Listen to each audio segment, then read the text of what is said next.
From day one of our Colgate careers, many of us hope to find an accepting and inclusive community here in Hamilton, New York. However, a large portion of the Colgate community, initiated by the Association of Critical Collegians, the ACC, feels as though they have been marginalized and that it's time to stand up and bring this issue to light. Hi, I'm Julia Tybel for CUTV. And I'm Samantha Braver.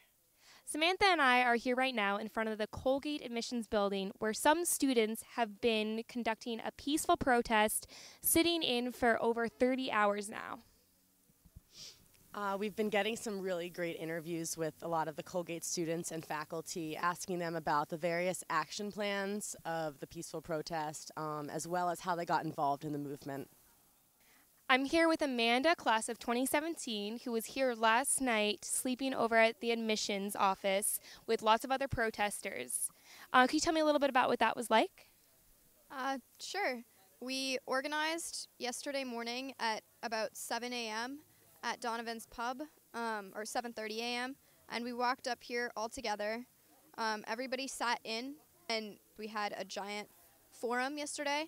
It lasted about 7 hours, starting around noon, going to around 7, where people brought their grievances in front of Dean Hicks, Dean Nelson, and President Herbst. And the stories were really powerful. After that, we all banded together. We had dinner together.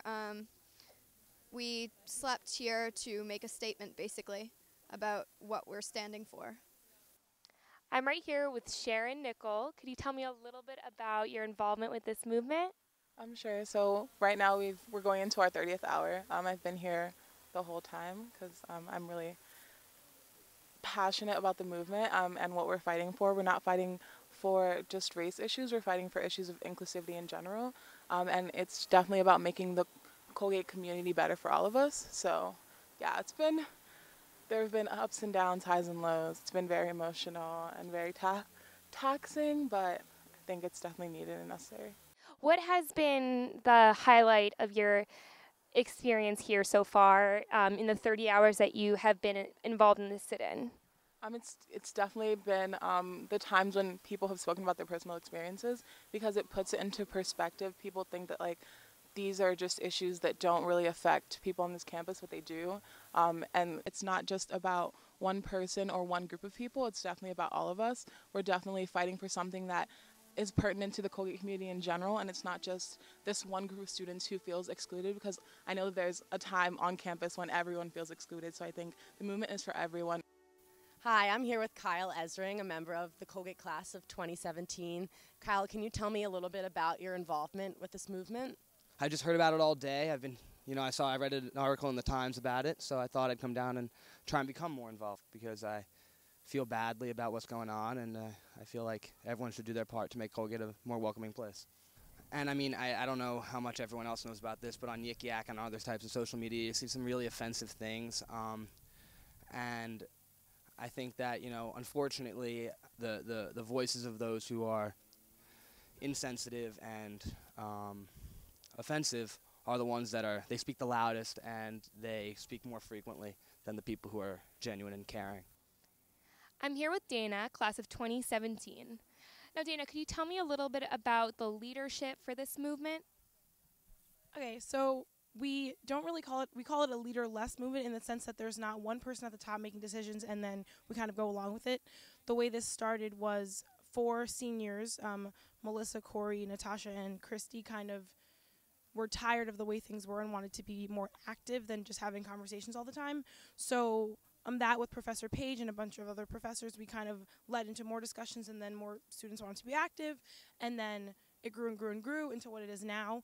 And the leaders that you kind of are referring to are, I don't know, there may be about 10 of us now who have different committees, because in order for us to grow and be, reaching all the avenues that we need to reach, we have leaders who volunteered a few weeks ago to kind of step up into these leadership positions, who are, again, since we take everything to a large group vote, we're not actually in charge of anything, but we're just more organizing more specific areas that help us function and help us run and achieve our goals. That's great. Could you tell me a little bit about the action plans that you are trying to promote? Sure. So we do call them action plans, not demands, because it's important for everyone to understand that we're not here out of anger, and we're not, picketing and saying you're going to listen to us or else. We call them action plans because they're steps that we as a Colgate community, faculty, staff, students, general community alumni, everyone are taking so we can be more educated. And once we are more educated, we will conduct ourselves in a better fashion, and we will have a better quality of education, and therefore our schooling will be better. The main idea is to create a more diverse conversation and diverse environment, and so it's a safe environment, and so it's inclusive, and that's not just about race, it's about, gender equality, it's about ability, because as you can see, even Colgate's not very handicap friendly. So there are a bunch of issues that we have as an institution, as a community, that we need to fix so that we can all move forward. So that's why we call them action plans.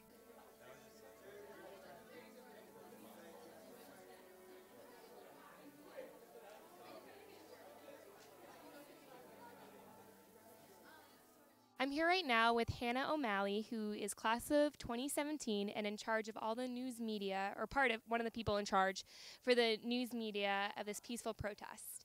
Could you tell me a little bit about what you've done so far in terms of the news media for this movement? Sure. So we've been reaching out to a lot of different news organizations. So that spans from the local radio in Hamilton to Syracuse, different college newspapers, the Huffington Post, online bloggers who blog about race, class, intersectionality, sexism, all of the stuff that we're kind of standing for here. Then the other component of it is basically video and photography. So we've been filming this whole sit-in, but also prior to the sit-in, kind of the build-up to it, as well as making short YouTube videos, which you can find on our YouTube channel, which is basically it's acccolgate@gmail.com. But if you Google YouTube Colgate sit-in, Colgate University sit-in, you can see it. This is Professor Mitra, and he's in the Film and Media Studies Department. Professor, could you tell me a little bit about your involvement with this movement and this peaceful protest? Sure. This is, like many of the protesters, my first semester at Colgate, and I heard about the protest yesterday and came down to listen to the students and what they had to say, and naturally felt that this was something that needs to be supported, not just by students, but also the faculty and administration. Hi, I'm here with Benny Guzman, who's participating in the peaceful protest on Colgate's campus this week. Benny, can you tell me a little bit about your involvement with the protest? Sure. So I'm part of the image committee, which is basically going about creating our image, our identity, what slogans we use, what images we use to promote ourselves. So as a committee, we've created a bunch of different images that we use to promote what we do and kind of how we want the campus to perceive us. And we've been putting them on posters, we put them on flyers. We've been doing so much different stuff to kind of so everyone, when you see it, you know it's us kind of thing. Mm-hmm. Yeah, the posters have been very helpful for students to sort of know what's going on. Can you tell me a little bit about the slogans that you have helped come up with and also the logos? Sure. So on our poster, we actually have one that's reclaiming education. That's the blue one that we've been using as a Facebook profile picture. So you've probably seen that one around all the time. The other one is this triangle symbol. The way it kind of came up was the actual leader of the committee came up with the statement, "I too am Colgate," which basically means even though we may be marginalized, we are still a part of Colgate. And someone came up with the idea of a triangle because it's delta, we want change.